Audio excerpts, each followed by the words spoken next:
Hello boys and girls, it's Aunty Mimmi here, and today I've got another storybook for you. Today's book is called Jack's Hair. So snuggle up, get comfy, and let's begin. Jack didn't like his hair. It stood straight up. Every morning, Jack tried to smooth it down with water. But when it dried, it just stood up again. "Look at my hair," cried Jack. "Why won't it stay down?" "Your hair looks fine as it is," said his mother. "No, it doesn't," said Jack. "I look like a rooster." At school, Jack's teacher was talking about genes. She told the class that children often inherit their looks from their parents.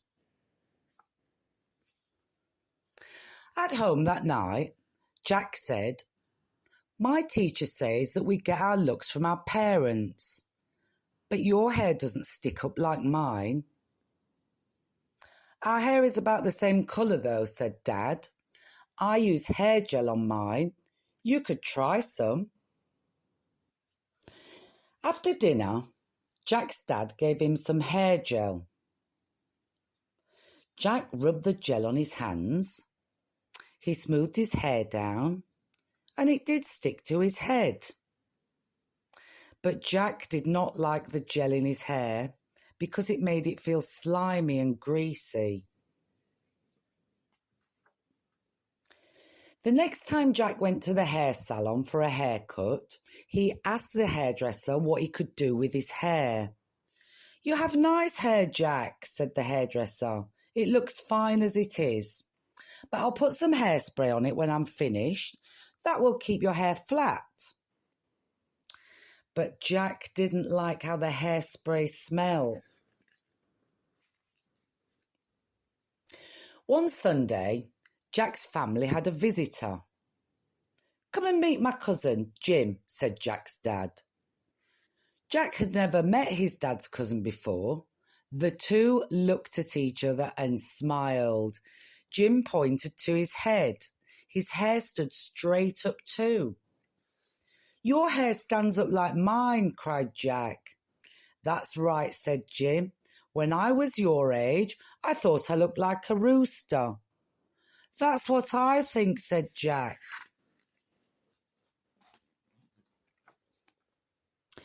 Jim had brought some old photographs with him. The family looked at them. Jack picked one up. "Who's this?" he asked. "That's your great-granddad when he was a boy," said Jim. "His hair stands up too," said Jack. Everyone looked at the photo and laughed. "That's where our hair comes from," said Jim. "It's in our genes." "We've been learning about genes at school," said Jack. "This is cool. I'll have to show my teacher this." "I have an idea," said Jim.